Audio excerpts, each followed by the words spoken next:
جو COVID-19 vaccine جو ہم لگوا رہے ہیں تو کیا وہ ہمیں استثنا کر رہی ہر چیز سے؟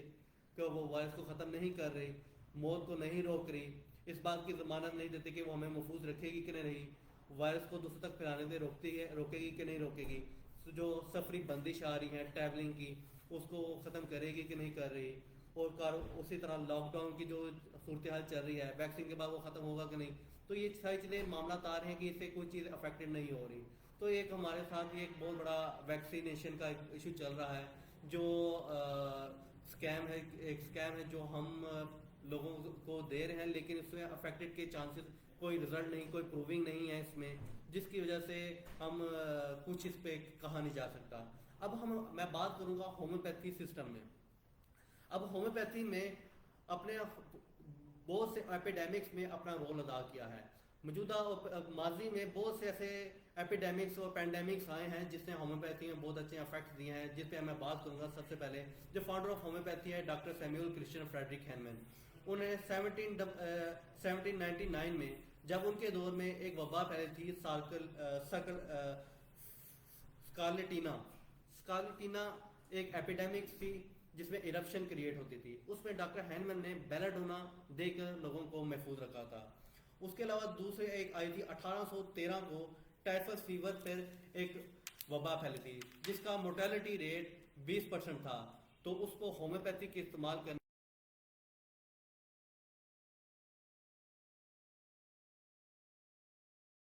کی ایک ایپیڈیمک پھیلی تھی جس میں مورٹیلٹی ریٹ 40 سے 80% تھا، جس کو ہم نے ہومیوپیتھی کے استعمال سے 9% اس مورٹیلٹی ریٹ کو 9% پہ لے آئے تھے. اسی طرح اگر ہم بات کریں 1919 میں ایک وبا آئی تھی جسے ہم ڈفتیریا ڈیزیز کہتے ہیں، اس کی وبا تھی. اس میں جو ڈیتھ پرسنٹیج تھی وہ 50% تھی، جس کو ہم نے ہومیوپیتھی ادویات سے ہومیوپیتھی پریونشن سے 16% پر لے آئے تھے. اب ایک بہت زیادہ 1918 اور 1919 میں ایک بہت بڑا اسپینش فلو کے نام سے ایک پینڈیمک تھی جس نے بہت 50 ملین لوگوں کو افیکٹڈ میں کیا تھا، جس کے میں ہم نے ہومیوپیتھی ادویات کو استعمال کر کے اس کی مورٹیلٹی ریٹ. اس پہ بات کریں تو ہمارے ہومیوپیتھی میں اور آرگنن آف میڈیسن میں اس میں ڈفرینٹ ریفرنسز ہمارے پاس ایفریزم کے موجود ہیں جس نے ایپیڈیمکس پہ کام کرنے کے لیے ہمیں بتایا ہے کہ ہم نے ایپیڈیمکس میں ہومیوپیتھی کو کس طرح سے استعمال کرنا ہے، لوگوں کو کیسے پریونشن کرنا ہے اور کیسے لوگوں کو اس چیز سے پریونٹ کرنا ہے.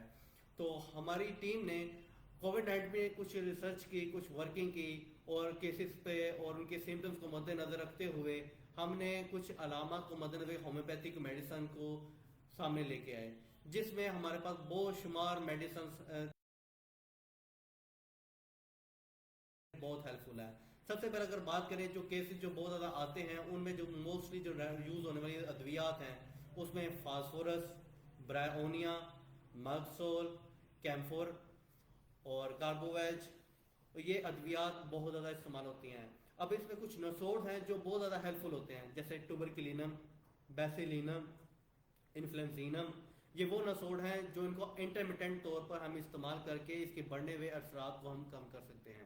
اس کے ساتھ ساتھ اب ہم جینس ایپیڈیمک کی بات کریں. جینس ایپیڈیمکس بیسیکل کسی بھی وبا میں جو ایک جیسے سمٹم آ رہے ہوتے ہیں مریضوں میں، ان کو مد نظر رکھتے ہوئے ہم ایک ادویات کو سلیکٹ کرتے ہیں جو لوگوں میں پریونشن کا کام کرتی ہے. تو وہ اس میں ہم نے جو اس میں نکالی ہے وہ ہمارے پاس جو میڈیسن آتی ہے وہ ہے کاربوویج 30 یا 200 کی ڈوز استعمال کرنے سے ہم پیشنٹ کو بھی ریلیف کر سکتے ہیں اور اس کے ساتھ ساتھ جو لوگوں میں استعمال کروا کے اسے پریونشن بھی کروا سکتے ہیں. اور اس کے ساتھ ساتھ آرسینیکم ایلبم 30، اس کو بھی ہم باڈی دے کے لوگوں کو اسے امیونائز باڈی کی امیونٹی کو اسٹرانگ اپ کر سکتے ہیں. اور الٹرنیٹیو طور پر ہم بیسیلینم کا استعمال کرا کے اس کی انٹرمیٹنسی کو ہم روک سکتے ہیں، جو لنگس کے پرابلم کو اس کو کنٹرول کر سکتے ہیں. اس کے ساتھ ساتھ اگر آپ دیکھیں تو کووڈ-19 کے کیسز کو اکثر اسٹیم کا بہت زیادہ کہا جاتا ہے. تو اسٹیم کے لیے ہماری ایک میڈیسن ہے کیلنڈولا آفیشنیلس اور ارجونا. یہ دو میڈیسن ہیں جو اینٹی وائرل پراپرٹیز رکھتا ہے. اگر ہم اس کو اسٹیم میں ڈال کر اگر ہم ان کی اسٹیم لیں تو یہ ہمارے باڈی میں اگر خدا نہ خواستہ کوئی وائرس کورونا کا چلا گیا ہے تو اگر ہم اس کی اسٹیم استعمال کریں تو ان کے وائرس کو کل کر دیتا ہے اور اس کو پھیلنے سے روک یا بہت زیادہ پین ہے، اس میں ہم اگر ہومیوپیتھی میں بایو کیمسٹ کی طرف کریں تو فیرمفاس کالی میور 6x یا 12x میں استعمال کر کے ہم اس سورنس تھروٹ اور پین اور ان کنڈیشن میں باڈی انفیکشن کو کنٹرول کر سکتے ہیں. اور اس کے ساتھ ساتھ اگر ہم بات کریں تو ہماری بہت سی میڈیسنس ہیں جو اس میں ہم یوز کر رہے ہیں، جو سانس کی پرابلم کی بحالی کے لیے یوز کرتے ہیں. جیسے کہ ہمارے پاس اسپیڈوسپرما ہے، جسٹیشیا ہے، سینیگا ہے. یہ وہ ادویات ہیں جو ریسپریٹری برونکو ڈائلیشن کرواتی ہے اور سانس میں بحالی کر کے ہماری سانس لینے میں آسانی پیدا کرتی ہے. تو یہ وہ ادویات ہیں جن کا استعمال کر کے ہم اپنے لوگوں میں ایک اویئرنیس دینا چاہ رہے ہیں تاکہ وہ ان ادویات کا استعمال کریں اور بے وجہ باہر جانے سے گریز کریں اور ان چیزوں کا استعمال کر کے کرونا وائرس سے محفوظ رہیں. اس کے ساتھ ہی میں اپنے سیشن کو اختتام کرتا ہوں اور آپ کا حامد ناصر ڈاکٹر افتخار. السلام علیکم.